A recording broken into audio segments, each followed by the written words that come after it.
से आप देखेंगे कि एक तरीके से अप्रिशिएट कर रहे हैं पूरे इस ऑपरेशन?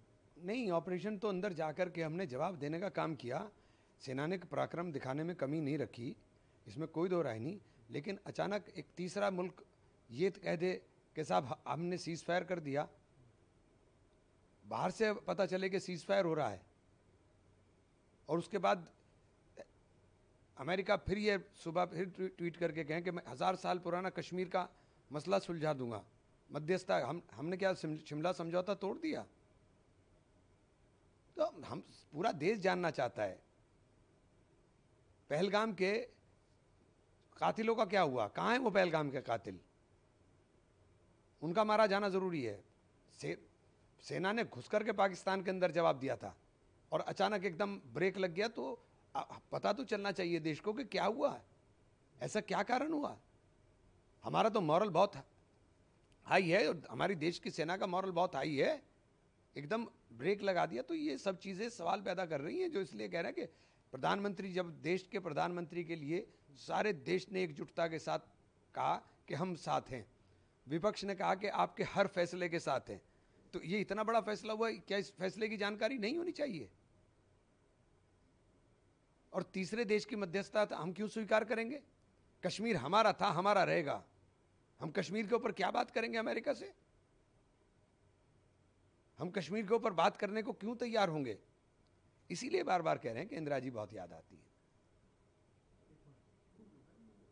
आपको लगता है कि अभी भी कोई उम्मीद बची है, या कोई एयरफोर्स की तरफ से कोई बड़ी जवाबी कार्रवाई जो है देने की प्रतीक्षा में है सरकार? देखिए, मुझे नहीं पता, मिनिस्टर ऑफ एक्सटर्नल, विदेश मंत्रालय के सचिव द्वारा जो प्रेस वार्ता की गई वो सरकार की का ही संदेश था।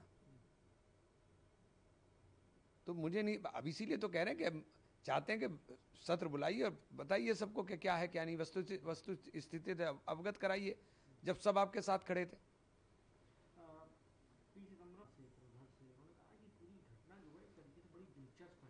और क्या भविष्य में होने वाला है इसको लेकर भी कोई जानकारी नहीं, तो वो दिलचस्प एक तरीके से बताना चाह रहे हैं। नहीं तो आप देखिए ना कि पहले ट्रम्प साहब प्रेस कॉन्फ्रेंस करते हैं, फिर पाकिस्तान पीसी करता है, फिर हिंदुस्तान पीसी करता है। तो आप टाइमलाइन देखिए ना, ये तो समझने की चीज़ है, हमारी समझ में नहीं आ रहा, इसीलिए तो कह रहे हैं कि आकर के देश को समझाना चाहिए, बताना चाहिए। पाकिस्तान एक धूर्त मुल्क है, वो कभी मक्कारी से बाज नहीं आएगा। सर, योगी आदित्यनाथ तो तारीफ कर रहा हूँ, उन्होंने कहा कि ब्रह्मोस मिसाइल की ताकत तो पाकिस्तान ने अब देखी भी होगी। हमारी मिसाइलों की ताकत देखी, उसमें कोई दो राय नहीं। हमारी मिसाइलें ताकतवर है, हमारी सेना ताकतवर है, हमारे हौसले उनसे ज़्यादा हैं, उसमें कोई दो राय नहीं है। लेकिन अचानक ये जो हुआ है ना, ये समझ में नहीं आया। सर, शशि थरूर से पूछना चाहिए, तो उन्होंने कहा कि 1971 के अंदर हालात कुछ और थे, 2025 के हालात कुछ और हैं। 71 के अंदर हमारे पास एक मकसद था कि हमें बांग्लादेश के ऊपर इस तरीके से कार्रवाई करनी है, लेकिन सिर्फ दुनिया चलाना। क्या बात कर रहे हैं थरूर साहब? हमारे पास मकसद नहीं है, हमारा देश आतंकवाद से पीड़ित हो रहा है। आतंकवाद पैर फंसार करके हमारे घर में घुस करके आतंकवादी 26 लोगों को मार के चले जाते हैं। हमारे पास मकसद नहीं है, हमारे पास मकसद है आतंकवाद को खत्म करने का, सबसे बड़ा मकसद है, उससे भी बड़ा मकसद है, ये उससे भी बड़ा मकसद है इस वक्त। और उस वक्त हम इतने ताकतवर नहीं थे जितने ताकतवर हम आज हैं। लेकिन कमान जब इंदिरा जी ने ली हुई थी, तो इसलिए इंदिरा जी याद आती हैं। आप प्रधानमंत्री से लगता बिल्कुल खुश नहीं है जिस तरीके की? नहीं, प्रधानमंत्री जी के हम तो साथ खड़े, पीछे खड़े हैं, प्रधानमंत्री जी को तो करना है फैसला, हम तो पीछे खड़े हैं। सब लोग कह रहे हैं कि हम आपके साथ हैं, तो फिर बता तो दीजिए कि क्या हो रहा है।